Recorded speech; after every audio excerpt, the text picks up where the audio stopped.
Hey guys, in this video I'm going to explain to you how you can use promo code on a Draftkings, and it's really easy and simple.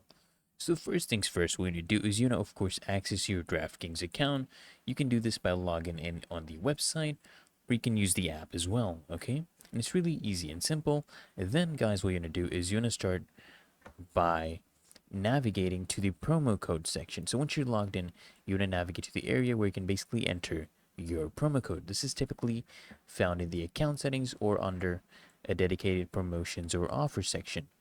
Then of course guys, you want to go ahead and enter the promo code in the designated field. You'll have a promo code field, a text box where you can enter the promo code, and you want to type it exactly as it appears, because sometimes promo codes tend to be case sensitive. So if it's capital letters, you want it to be capital letters. If it's small letters, you want it to be small letters. And then after applying the promo code, after entering the code, click on apply to actually activate the promo code. And once applied, guys, your account will reflect the benefits of the promo code. It's that easy and simple.